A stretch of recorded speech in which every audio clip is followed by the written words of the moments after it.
Iiraan waxa ay toogatay basaas ka mid ah kuwii ugu halista badnaa, afar kale oo khatar badanna gacanta ayay ku soo dhigtay kadib markii la dilay Cali Larijani. Haddaba sheekadan la yaab kale ayaan muuqaalkeena ku soo bandhigi doonaa iyo basaasiintii u shaqeynayay sirdoonka Israa'iil iyo kuwa Mareykanka ee gacanta ku soo dhigtay Iiraan. Iiraan waxa ay sheegtay inay burburisay shabakad basaasiin ah oo aad u waaweyn oo ka dhex shaqeynaysa Jamhuuriyadda Islaamiga ah ee Iiraan, iyadoo sii wada weeraradeeda argoosiga ah si ay uga jawaabto dilkii madaxda sare sida Cali Larijani. Sida ay sheegtay wakaaladda wararka Tasniim oo xiriir la leh ilaalada kacaanka Iiraan, waaxda sirdoonka ee Dahraan ayaa sheegtay inay kala dirtay waxa ay ugu yeertay unugyada mucaaradka ah oo boqortooyadii hore taageersan, isla markaana ay qabatay 4 qof oo lagu eedeeyay basaasnimo kuwaas oo u shaqeynaya Mareykanka intii lagu jiray howlgalo amni oo dalka oo dhan laga fuliyay. Wasaaraddu waxa ay sheegtay in 111 qof la aqoonsaday lana xiray hal habeen gudaheed, 26 gobolna laga soo qabtay. Waxa kale oo ay sheegtay in hub badan laga helay 4 basaas ee la sheegay inay u shaqeynayeen nidaamka Mareykanka iyo adeegyada la shaqeeya. Afartooda waxaa laga kala qabtay gobollada Hamdaan iyo sidoo kale galbeedka Azerbaijan. Basaasiintan ayaa lagu eedeeyay inay cadowga u gudbiyeen xogo ku saabsan xarumaha qalabka iyo meelaha ciidamada amniga, sida ay sheegtay wakaaladda Tasniim. Waaxda sirdoonka Iiraan waxay ku andacootay in 4taasi qof ay u gudbiyeen cadowga xog xasaasi ah oo ku saabsan goobaha ciidamada, qalabka iyo sidoo kale halka laga tuuro gantaalada balistiga. Howlgal amni oo ballaaran oo ay ciidamada Iiraan ka fuliyeen gudaha dalka ayaa yimid saacado kadib markii ay xaqiijisay Iiraan dilka Cali Larijani oo ahaa xogayaha golaha sare ee amniga qaranka Dahraan. Horey mas'uuliyiinta Iiraan waxay u shaaciyeen inay dileen nin basaas ahaa oo lagu tuhmay inuu u shaqeynayay hay'adda sirdoonka Israa'iil ee Mossad. Tani waxay imaaneysaa xilli Dahraan ay sii wado weeraro ay ku beegsanayso xarumaha militari ee Mareykanka iyo Israa'iil ee gobolka Gacanka. Jamhuuriyadda Islaamiga ah ayaa haatan howlgallo ka wada gudaha iyo dibadda dalka, iyadoo muddo jartay internetka dalka iyo wax walba oo lagu xiriiri karo. Iiraan waxay hadda bilowday olole adag oo lagu baacsanayo dadka la tuhunsan yahay inay la shaqeeyaan Israa'iil ee jooga gudaha dalka, iyadoo la qabanayo lana dilayo. Wakaaladda Tasniim ayaa sheegtay in mas'uuliyiintu dileen nin la tuhmay inuu u shaqeynayo Mossad. Ninka la dilay waxaa lagu magacaabi jiray Kourosh Kiafani, waxaana lagu eedeeyay inuu siiyay Mossad sawirro iyo xogo xasaasi ah. Xukunkiisa dilka ah ayaa la fuliyay kadib markii la dhameeyay dacwadiisa laguna ansixiyay maxkamadda sare ee Iiraan. Ninkan ayaa la sheegay in laga qortay internetka xilli uu ku sugnaa dalka Sweden kadib markii uu xogtiisa shakhsiga ah ku daabacay xayeysiin la xiriirta safirro kooxeed.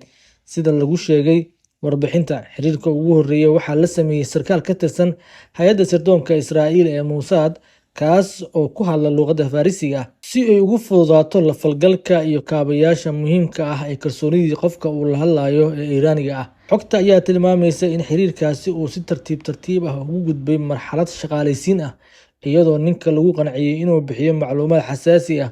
Ugu dambeynna waxa uu ku soo laabtay dalka Iiraan, halkaas uu ka shaqo bilaabay in muddo ahna uu kala shaqeynayay sirdoonka Israa'iil, isagoo oo markaasi tababaro iyo arrimo xasaasi ah dalka dibaddiisa lagu soo baray. Markii uu soo laabtana howlgallo bilaabay. Waxaa lagu qabtay bishan dhexdeeda magaalada Safaj Balag intii lagu jiray dagaalkan haatan ka socda ee u dhexeeya Iiraan iyo Israa'iil, kadib howlgal ay fuliyeen ciidamada ilaalada kacaanka. Mas'uuliyiinta Iiraan waxay sidoo kale sheegeen in markii la qabtay uu watay qalab basaasnimo oo casri ah oo ay ka mid yihiin qalabka isgaarsiinta ee dayax-gacmeedka, aaladda xog ururinta iyo gudbinta, kuwaas oo awood u leh in si qarsoodi ah loogu diro xogta meel ka baxsan dalka. Arrintani waxay muujinaysaa heerka sare ee farsamada iyo qorsheynta ka dambeysay howlgalkan basaasnimo ee lagu eedeeyay shakhsigan. Waxaana jira, sida Iiraan ay sheegtay, basaasiin kale oo tirabeel ah oo ku jira gudaha dalka, kuwaas oo isugu jira Iiraaniyiin iyo ajaanib u badan Bakistaaniyiin iyo qaar Iiraan ka mid ah Iiraaniyiinta laakiin Juush ah ama Yuhuud ah ee dalka geeska degan. Iiraan iyo Israa'iil waxay ku jireen colaad qarsoon oo socotay 10 sano, halkaas oo Dahraan ay dishay dad badan oo ay ku eedeysay inay xiriir la leeyihiin Mossad ama fududeeyeen howlgallo ay fulisay dalka gudihiisa tan iyo dagaalka Juun ee sanadkii hore. Waxaana la ogyahay in Iiraan ay dishay 12 qof oo lagu helay basaasnimo asbuucan. Dilkan waxa uu sidoo kale kusoo beegmayaa xilli uu sii xoogeysanayo dagaalka u dhexeeya Iiraan, Mareykanka iyo Israa'iil oo isku dhinac ah. Dagaalkan ayaa qarxay kadib markii weeraro isku dubbaradan ay Mareykanka iyo Israa'iil ku qaadeen xarumo muhiim ah oo nukliyeerka iyo difaac ah oo Iiraan ay leedahay, taas oo dishay saraakiil sarsare oo ay ku jiraan hogaamiyihii ruuxiga ahaa ee Iiraan Ayatollah Cali Khamenei. Jawaab ahaan, Iiraan waxa ay riday gantaallo iyo diyaarado aan duuliye lahayn oo lagu beegsaday dhulka Israa'iil iyo saldhigyo badan oo Mareykanka uu ku leeyahay gobolka. Iiraan waxay qaaday weeraro culus oo cirka ah oo ku wajahan gudaha Israa'iil kadib dilkii madaxii amniga Cali Larijani. Tehran waxay tuurtay gantaallo badan oo kala firdha oo ah cluster missiles oo sababay burbur ballaaran. Saldhigga tareenada ee Tel Aviv ayaa si weyn u burburay kadib markii gantaallo badan lagu garaacay Israa'iil aroortii Saakay. Xarunta tareenka ee Tel Aviv Salvador Center oo ka mid ah xarumaha ugu mashquulka badan ayaa noqotay mid gubatay gebi ahaanba. Burbur xooggan ayaa soo gaaray, waxaana la xiray dhammaan xarumihii markaasi ay ka bixi jireen tareenada. Muuqaallo lagu baahiyay internetka ayaa muujinayay burbur ballaaran oo gaaray saldhigga tareenada iyo goobo kale oo muhiim ah oo ku yaala Israa'iil, iyadoo la arkayo biraha oo qalloocmay, sagxadda oo burburtay iyo sidoo kale tareenka oo waxyeello waaweyn ay soo gaareen kana muuqdaan burbur ka yimid dusha sare. Shirkadda tareenada Israa'iil ayaa shaacisay in si ku meel gaar ah loo hakiyay isu socodka tareenada dalka oo dhan. Dhanka kale, waxaa la bilaabay adeegyo gaadiid oo beddel u ah kala gooshida magaalooyinka waaweyn ee Tel Aviv, Salvador Central iyo garoonka diyaaradaha ee Ben Gurion. Mas'uuliyiintu waxa ay sheegeen inay jiraan dhimasho iyo dhaawac, balse heerka carqaladaynta oo ahaa mid aad u weyn. Shaqaalaha tareenada ayaa ku howlan soo celinta adeegga caadiga ah. Tani waxay noqonaysaa weerarkii labaad ee lagu beegsaday adeegyada rayidka ah 24-kii saac ee la soo dhaafay. 17kii Maarso oo shalay ahayd, gantaallo ayaa ku dhacay xarun tareen iyo basas oo ku yaala hoggaan koonfurta Tel Aviv. Sidoo kale, gantaalada Iiraan waxa ay ku dhaceen 3 goobood oo kala duwan oo ku yaala gudaha magaalada. Gudaha Tel Aviv, burbur ka dhashay gantaallo ayaa ku dhacay barkad biyo oo ku taalla beerta Begin. Sidoo kale, dhismayaal kale ayaa burburay halka gaadiid iyo dadkii saarnaaba la burburiyay. Waxaana dhacdadan ka dhacday magaalada Or-Yahuda. Kooxaha gurmadka degdega ah ayaa sheegay in waxa dhacay iyo khasaaraha marka la isu fiiriyo xaaladdu ay degan tahay. Ciidamada badbaadinta Israa'iil ayaa ka shaqeynaya dhowr goobood oo bartamaha Israa'iil ku yaala, halkaas oo lagu sheegay in gantaallo ay ku dhaceen. Kooxaha dabdamiska ayaa loo diray dhowr degmo oo ku yaala aagga daanta galbeed iyo sidoo kale Ramat Gan iyo xarunta tareenka Salvador. Sida ay sheegayaan The Times of Israel, dabdamiyaashu waxay daminayaan dab ka kacay magaalooyinka Bateh, Tafika iyo Kafar Qaasim.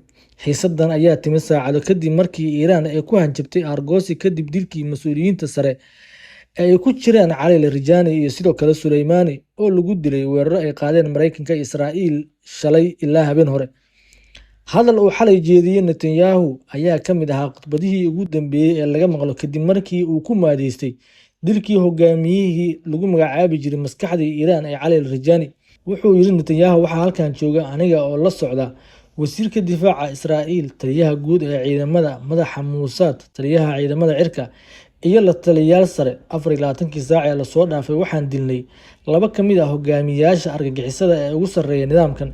Diyaaradahayagu waxay beegsanayaan kooxaha argagixisada ee ku sugan dhulka, isgoysyada iyo fagaarayaasha magaalooyinka.